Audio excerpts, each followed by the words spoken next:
2012년 대선 직전 국정원 댓글 수사 관련해서 청와대 국정원 새누리당 경찰 간에 숨은 커넥션이 있었다 하는 걸 최초로 단독 보도한 한겨레 21 김한 기자 수에 모시고 이야기 좀 자세히 나눠보겠습니다. 안녕하십니까? 네, 안녕하세요. 이게 그러니까 대선 직전에 그렇죠. 예, 그리고 마지막 토론회 네. 전후에서 네. 굉장히 바쁘게 돌아갔죠. 그렇죠. 예, 마지막 토론회 5일 전이었던가요? 네. 4, 5일 전에 소위 이제 국정원 댓글 사건 소위 누굽니까? 김하영 직원. 예, 김하영 직원이 오피스텔에서 네. 작업하고 있는 걸 잡아서 네.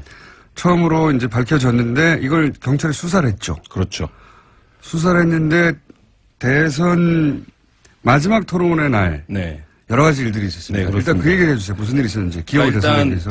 12월 11일은 민주통합당이 국가정보원 직원이 불법 선거운동을 하고 있다 이런 신고를 받고 강남의 역삼동에 있는 한 오피스텔을 급습한 날입니다. 네. 이 자리에는 국회의원들과 경찰도 같이 갔었고요. 네. 말씀하신 대로 16일은 18대 대통령 선거의 3차 토론회, 마지막 토론회였죠. 네. 마지막 토론회가 있던 날입니다. 그러니까 11일부터 13일까지 그 오피스텔 앞에서 대치 상황이었고 네. 그 여직원이 이제 문을 열어주지 않고 있었죠. 네. 그리고 그래서 감금이라고 했죠. 네, 감금 사건이라고 감금. 이제 새누리당은 불렀죠. 본인이 안에서 문을 잠그면 네. 안 나오는데 감금이라고. 네. 그리고 나와서 이제 13일 날 나와서 경찰이 여러 자료를 요청을 했는데 두 개의 이제 자료를 제 기억에 그때 당시에 냈었고요. 그리고 18일 날, 16일 날 마지막 토론에서 박근혜 대통령이 말씀하신 대로 그 사건을 국정원 여직원 감금 사건이라고 규정을 했고 그 토론회가 끝나고 나서 바로 1시간 있다 경찰이 그 사건에 대한 중간 수사 결과를 발표했죠. 당시 토론에 그런 얘기도 있었어요. 그러니까 국정원 여직을 그렇게 감금하고 네. 그런 식으로 부모도 못 만나게 하고 그렇죠. 인권을 침해하고 네, 무죄를 기정사실화하고 이제 네. 발언을 했죠. 그리고 이제 거기서 아무것도 안 나올 경우에 책임져야 된다는 네. 식의 박근혜 당시 후보가 굉장히 자신 있게 그렇죠. 문재인 후보에 대해서 이 사건은 국정원 직원의 인권을 유린하는 사건이라고 네. 몰아갔고 토론회가 끝나자마자 경찰이 발표했죠. 아무것도 네. 없다. 그래서 당시에 굉장히 좀 여러 출입 기자들이 놀랐었는데요. 대선을 앞두고 사건을 접수한 지 한 3, 4일 만에 경찰이 그것에 대한 중간 수사를 혐의가 발견되지 않았다라고 그리고 그러니까요. 토론회가 끝나고 1시간 밤 11시 정도였는데요. 그리고 그때 경찰이 11시에 중간 수사 결과를 발표하고 나서 바로 11분 뒤에 국정원이 입장을 발표합니다. 그래서 당시에도 뭔가의 공조가 있었다. 이런 이제 그때 얘기 그렇게 얘기 많았어요. 네, 의심들은 많았는데 저희가 한겨레 21이 처음으로 이 청 그리고 국정원과 경찰의 사각통화 커넥션의 통화 내역을 입수를 했습니다. 자, 그래서 이렇게 자랑스럽게 나온 거예요. 네. 우리 잘했다고. 그때 이제 심증으로만 가지고 있던 네. 이게 어떻게 이렇게 됐냐. 누가 밤 11시에 사건을 접수하고 이런 복잡한 사건을 3, 4일 만에 혐의가 없다. 발견된 게 없다고 중간 발표를 그것도 11시에 네. 하고 11분 있다가 국정원 그걸로 또 어떻게 알고 경찰 그런 그렇죠. 발표를 할지. 그때 당시 민주당 막 비난하고 그랬었죠. 네. 저희가 이제 그 당시에 11일부터 16일까지 국정원과 경찰 그리고 그 새누리당과 청와대 핵심 인사들 10명이 문자와 전화를 주고받은 내역을 입수를 했는데요. 핵심 인물 10명은 휴대전화 번호 14개를 사용해서 524개의 번호 총 3,295번의 연락을 주고받았습니다. 본인들이 이게 열심히 했다는 겁니다. 진짜. 네. 그래서 저희가 이것을 3,000번이 넘는 통화를 자기들 다 분석했다. 네. 분석했다고 자랑하는 저희 거고요. 이번 한겨레 21을 보시면 이것을 이제 연결망 분석으로 시각화해 놓은 자료를 보실 수 있는데요. 네, 좀 좋으세요 한번. 네, 그럼 실제 누가 어떻게 통화를 했는지가 자세하게 이제 보실 수가 있는데요. 이렇게 그림으로 나오니까 쉽게 파악이 되는 거군요. 네, 그래서 이번 저희 분석에서 처음으로 이때 이명박 정부 청와대가 이 사건에 연루되어 있을 가능성이 드러났는데요. 당시 청와대 하금열 비서실장, 이달곤 정무수석 그리고 이하무개 청와대 비서실장 선임행정관 등이 국정원, 경찰 등과 집중적으로 통화를 했다는 사실을 처음으로 밝혀냈습니다. 이 관계망에 따른 그림을 보면 다른 사람들은 다 추정이 예를 들어 원세훈 국정원장이 등장한 건 당연한 것 같고, 그죠? 국정원 3차장, 국정원 심리전단장, 국정원 2차장 이런 사람들이 이 그림에 등장하는 건 너무 자연스러운데 국정원 국인정보국장까지도. 근데 여기 권선동 새누리당 국회의원이 여기 등장하네요. 네. 그리고 서울경찰청장 김기용 당시 경찰청장 수사부장 서울경찰 수사과장 수사계장, 네. 줄줄이 다 등장하는 것도 다 등장하는 것도 네. 자연스러운데, 여기서 또, 처음 보는 분은 윤상현. 예. 박근혜 당시 전, 박근혜 수행단장이었죠. 예, 박근혜 전 대통령 누나라고 부른다고 네. 하는 윤상현 당시 수행단장과 권선동 새누리당 국회의원이 이 그림에 등장하는. 그래서 그 통화 내역을 분석을 죄송합니다. 해보면 서로 매칭을 해서 통화를 하는 양상을 그러네요. 볼 수가 있는데요. 네. 예를 들어서 하금열 청와대 비서실장이 박원동 국익정보국장과 통화를 하면 국익정보국장이죠. 박원동은 이후에 민병주 심리단장과 집중적으로 통화를 합니다. 그러네요. 그리고 이정현 공보단장은 차문희 2차장과 집중적으로 통화를 하고 그러니까 본인의 카운터 파트너가 따로 있는 따로 거죠. 있는 거죠. 예, 그래서 예. 차문희 2차장은 이정현 공보단장 등과 통화를 한 이후에 이정현 공무단장도 예. 등장하네요. 예. 원세훈 원장이랑 또 집중 통화를 합니다. 그러니까 이 연결망들에서 그러니까 예를 들면 당의 누군가가 국정원의 누군가에게 전화를 하면 이 국정원의 누군가가 뭐 공교롭게도 계속 그 내용을 자기 상관이나 혹은 심리전단에게 이 내용을 그 전파하는 이런 형태의 그림들을 볼 수 있고요. 당시 이제 권영세 의원이 선대위 종합상황실장이었는데 권상황실장은 뭐 그 통화 기록으로만 보면 종횡무진 활약을 하시는데요. 뭐 김용판과도 직접 통화하고 김용판과 통화한 이후에 뭐가 석연치 않았는지 박원동에게 또 전화를 합니다. 김영파는 당시 서울경찰청 청장입니다. 그렇죠. 예, 청장, 예. 경찰청장과 통화를 하고 박원동 이제 국정원 국익정보국장이나 통화를 하는데요. 이 바빴네요. 네. 권상황실장은 당일, 그러니까 16일 오후에 이미 무죄 판결이 날 것 같은 취지의 발언을 이제 출입기자들에게 했었었는데요. 그걸 어떻게 알았냐, 뭐 이런 이 부분들이. 그림 그리는 프로그램 뭐예요, 이름? 시각화 프로그램 개피라고 하는데요. 네. 그래서 저희가 처음에 입수한 게 이렇게 이름이 있는 문건이 아니라 전화번호만 쫙 있는 이렇게 두꺼운 그래서 저도 그런 거 본 적 있는데 네. 그거 파악하기 진짜 어렵거든요, 네, 관계가. 그거를 저희가 약 3주간의 그 데이터 복원, 백원, 그리고 이제 작업을 통해서. 그다음에 이 완성을 프로그램에 했습니다. 집어넣더니 그림이 나왔다. 네, 그렇죠. 한 3주 걸렸습니다. 네.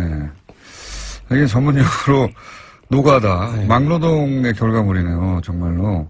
굉장히 재밌습니다. 그림으로 네. 그려놨더니. 하여튼, 엄청나게 서로 통화 많이 했다. 자기들끼리.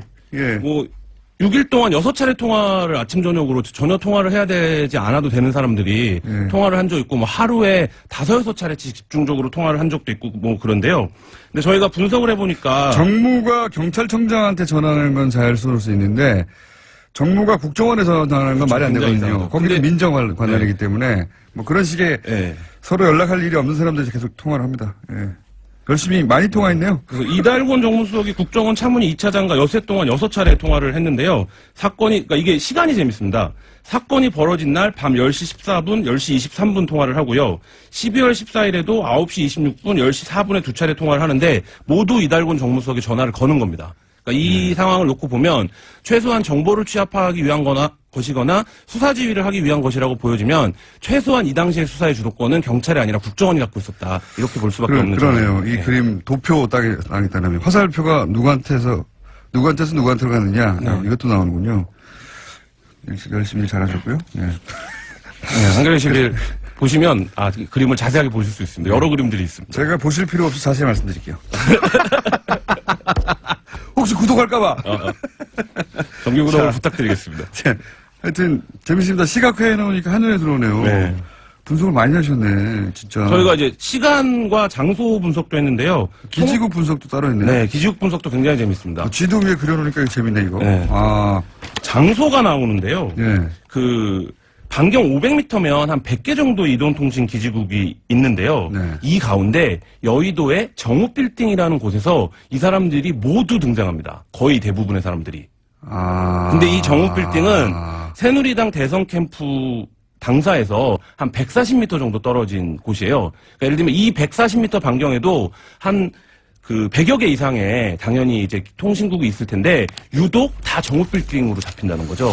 이거는 그러면 일종의 당시 여러 가지 상상이 일어나시죠. 캠프. 네. 그러니까 이게 이제 드러난 캠프가 아니라 네. 은밀한 캠프였을 수 있네요. 왜냐하면 여기에 국정원 차장, 이정현 당시 공보단장, 권영세 당시 종합상황실장, 국정원 대변인, 국정원 심리전단, 국정원장, 서울지방경찰청 청장 김용판 청장. 네.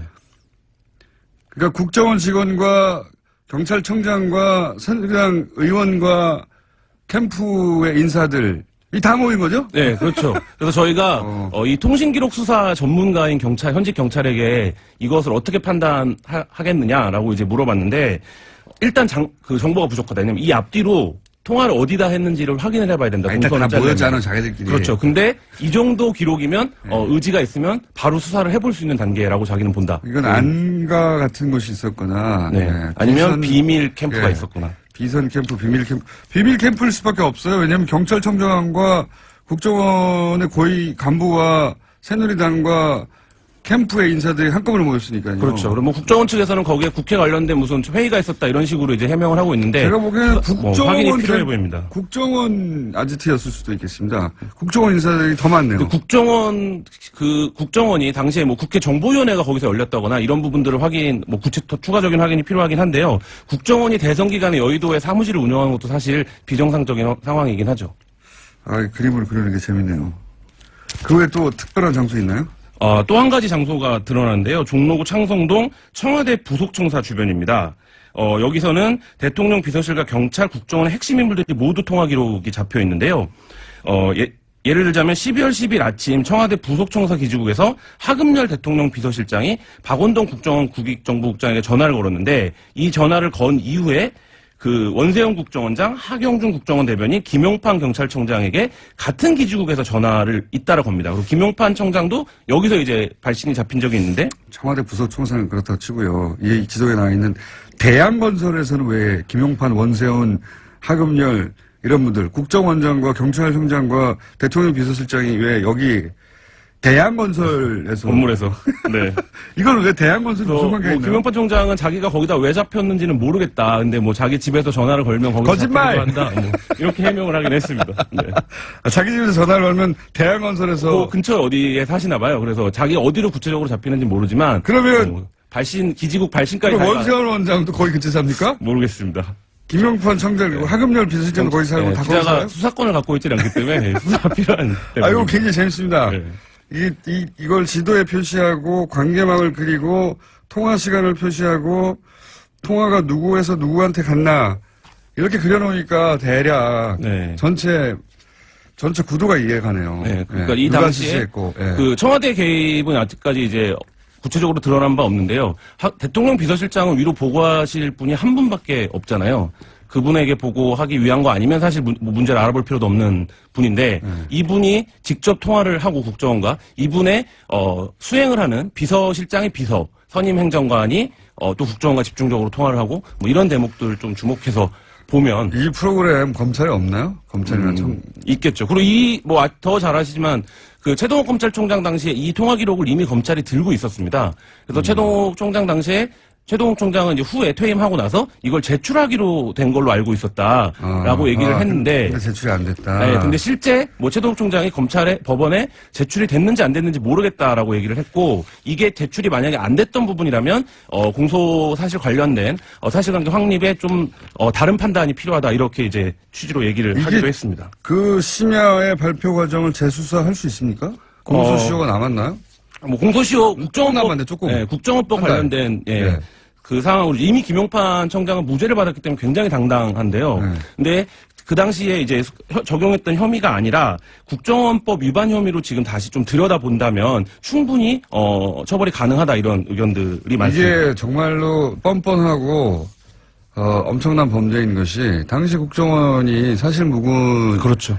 그러니까 민주당이 당시 야당이 국정원 직원을 감금하고 이런 아무 죄도 없는데 그랬다고 비난하고 뭐 고소고발하고 선거 며칠 전에요. 경찰도 아무 내용이 없다고 나중에 이제 거짓말이 밝혀졌지만 혐의가 없다고 발표하고 국정원이 발표하고 청와대하고 짜고 경찰, 국정원, 청와대 당시 여당 새누리당이 다 짜고 했다는 거 아니에요. 그렇죠. 그리고 이건 거대한 국가 범죄 아닙니까? 그렇죠. 기억하시겠지만 이 수사를 해보겠다라고 하는 당시 윤석열 검사와 최동욱 청장을 혼외자 보도로 청장을 찍어내고 그다음에 윤석열 검사를 그때 이제 한직으로 보내고 이렇게 해서 검찰도 다 망가뜨린 사건인데요.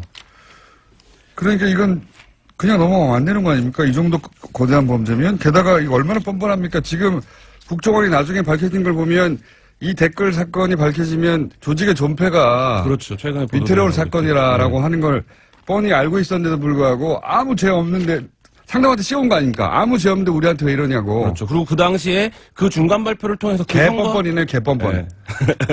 그 선거 판세 자체가 뭐 골든크로스가 지났다 이런 분석들이 그 당시에도 있었는데 뭐 그것까지 염두에 두고 경찰도 움직이고 국정원도 플레이를 하고 그 과정에서 모든 상황을 거짓말로 일관을 했죠. 전부 다. 아니, 거짓말 정도가 아니라 상대방한테 뒤집어 씌운 거잖아요. 그렇죠. 예. 그 선거 영향을 주려고 모두가 한 몸으로 움직인 거니까 그게 구체적으로 어떻게 밝혔는지는 한겨레 22 말고 이 방송을 들으시면 됩니다. 여기서 다 말했으니까. 그림은 자세하게 이쁘게 뽑으셨네요. 네, 그래픽으로. 네, 뭐 많은 관심 부탁드리겠습니다. 누구와 누구한테 통화했는지 그리고 그 시간대별 통화도 있는데요. 그러네요. 네, 시간대별 통화도 굉장히 재밌는데 뭘 이렇게 자세히 그래프도 많고. 예. 이게 한 4번 정도 폭발적인 통화 시점이 있는데 예. 처음에는 수서경찰서 도곡지구도가 현장 출동한 그 무렵 이때 청와대, 당, 경찰, 국정원이 통화가 폭주합니다. 150여 차례. 네. 예. 그리고 데스크탑에서 이미징 작업이 완료된 시간이 있는데요. 그러니까 그 컴퓨터를 1차 복원을 한 거죠.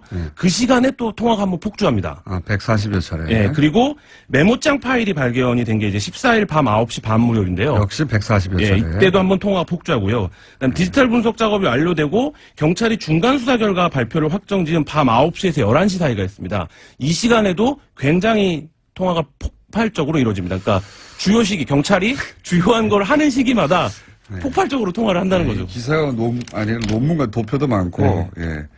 너무 자랑스러웠던 거죠. 굉장히 고품질. 예, 고품질을 저걸로죠. 이렇게 열심히 하여서 도표로 다 그려져 있어요. 예, 언제, 몇 시에 몇 통화를 했는지. 텍스트 별로 없고요. 그림이 잔뜩 있습니다. 네. 기사가 아주 보기 좋네요. 국내 언론에서 보기 드문 시도. 그러니까 텍스트 별로 없이 그림으로 거의 기사가 이루어져 있다. 저희 팀에 과학자가 있습니다. 과학자가 있습니다. 재밌습니다. 이 기사 내용도 재밌고요. 재밌는 걸 넘어서서 네, 경찰 수사를 반드시 해야 됩니다, 이 사건. 굉장히 의미 있는 수사를 촉구할 수밖에 없는 보다 보면 이게 너무 이상해요. 예, 정부 빌딩에서 왜 이 사람들 국정원과 새누리당과 경찰청장이 왜 모이냐 이거예요. 그리고 대한건설에 뭐가 있는지 모르겠는데 하여튼 그 사옥에 국정원장과 또 경찰청장과 대통령 비서실장이 왜 모이냐 이겁니다.